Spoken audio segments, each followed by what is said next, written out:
गधे जैसा कान वाला राजा। एक समय की बात है, भारत में एक राजा रहता था। वे अपने आप को बड़ा ही सुंदर समझता था और उसे अपने ऊपर बहुत घमंड था। वह घंटों अपने आप को शीशे में देखकर अपना समय गुजारा करता था और हमेशा सोचता था कि इस पूरे संसार में उसके जैसा सुंदर राजा कहीं भी नहीं है। वह अपने लिए सुंदर से सुंदर कपड़े और अच्छे से अच्छे जेवर बनवाता था और उन्हें पहनकर खुद को शीशे में देखकर बड़ा ही प्रसन्न होता था। उस राजा की सारी प्रजा से बड़ी परेशान हो गई थी, क्योंकि वह प्रजा की समस्याओं को सुनने के बदले प्रजा से ये पूछा करता था कि वह कैसा लग रहा है, और हर दिन एक से बढ़कर एक नए नए बालों के स्टाइल बनाकर दरबार में आया करता था, जिसके कारण उसके कान पूरी तरह से उसके बालों और जेवरों से ढके रहते थे और प्रजा की बात उस तक नहीं पहुंच पाती थी। इस राजा में एक कमी थी जो सिर्फ राजा के शाही नाई को ही पता थी। वह बात यह थी कि राजा के कान बिल्कुल गधे के कान जैसे थे और इसके कारण वह अपने तरह तरह के बालों की स्टाइल बनाकर अपने कानों को छुपाता रहता था। शाही नाई का नाम मंगू था। मंगू अपने परिवार के साथ जंगल के किनारे एक छोटी सी झोपड़ी में रहता था। उसके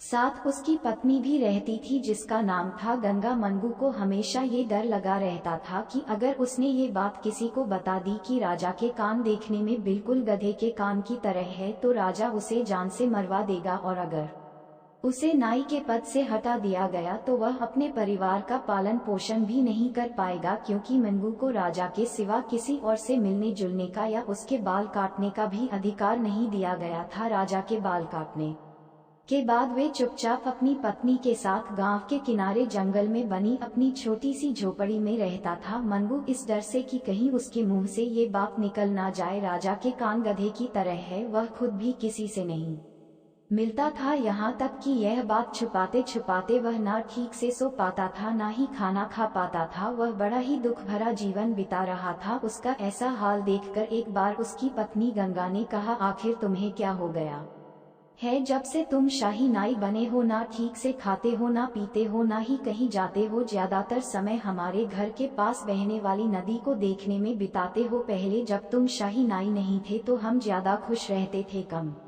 से कम हम लोगों से मिलते जुलते और अपना समय खुशी से बिताते थे। नाई ने अपनी पत्नी से कुछ भी नहीं कहा। वह दौड़ता हुआ नदी के किनारे चला गया और वहां बैठकर चुपचाप पानी को देखने लगा। गंगा बड़ी परेशान हो गई और वह भी मंगू के पीछे पीछे आ गई। नदी के किनारे चारों तरफ इमली के पेड़ लगे हुए थे। गंगा बोली, मैं तुम्हारी पत्नी हूँ, आखिर क्या परेशानी है? एक बार बताओ तो मैं किसी को नहीं बताऊंगी, विश्वास करो। मंगू बोला, गंगा तुम्हें पता है हमारे महाराज के कान गधे की तरह है, लेकिन अगर मैंने ये बात किसी को भी बता दी तो महाराज मुझे मृत्यु दंड दे देंगे। मुझे समझ में नहीं आता कि कहीं मैं किसी के सामने ये बात बोल ना दूं, इसलिए मैं किसी से नहीं मिलता। लेकिन इसके कारण मैं बहुत दुखी हूँ, क्योंकि मुझे अपने मित्रों की बहुत याद आती है। मैं एक एक करके सबको खो रहा हूँ। और मंगू गंगा को पकड़कर रोने लगा। इमली के पेड़ मंगू की कही हुई सारी बातों को अपने अंदर सोख रहे थे। मंगू की पत्नी ने वादा किया कि वह ये बात किसी को नहीं बताएगी, लेकिन जल्दी ही वह ये बात किसी ना किसी को बताने के लिए बेचैन होने लगी। इसलिए एक दिन वह इमली के पेड़ों के पास गई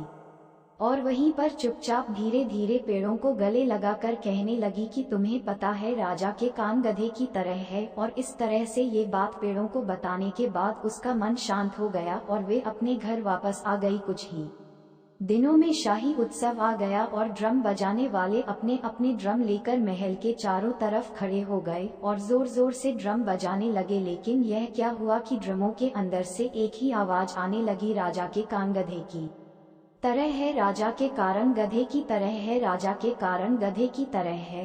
राजा ये सुनकर बहुत डर गया और उसने तुरंत ही शाही नाई को बुलाया। मंगू ने राजा को सारी बात बताई और कहा कि उसने ये बात इमली के पेड़ों सिवाय किसी को नहीं कही। राजा ने ड्रम बजाने वालों को बुलाया और उनसे पूछा। राजा को सारी सच्चाई का पता चल गया। वे जान गया कि उसकी सच्चाई को पेड़ों ने अपने अंदर सोख लिया और जब उसे ड्रम बनाया गया तो ड्रम की लकड़ियों से यह आवाज निकलने लगी। इससे पहले कि वह नाई या ड्रम बजाने वालों को सजा देता, राज्य के मंत्री ने कहा, इससे कोई फर्क नहीं पड़ता कि राजा के कान कैसे हैं। अगर राजा प्रजा को प्यार करता है और उनकी सारी मुसीबतों को दूर करता है। राजा को सारी बात समझ में आ गई और उसके बाद वे संसार का सबसे अच्छा राजा बना और उसकी प्रजा को फिर कभी कोई दुख नहीं हुआ और किसी को यह भी याद नहीं आया कि राजा के कारण गधे की तरह है। हमें अपने काम को दिल से और अच्छी तरह से करना चाहिए, तभी हम लोगों की नजरों में अच्छे इंसान बन पाएंगे, चाहे हम में कितनी भी खामियां क्यों ना हो।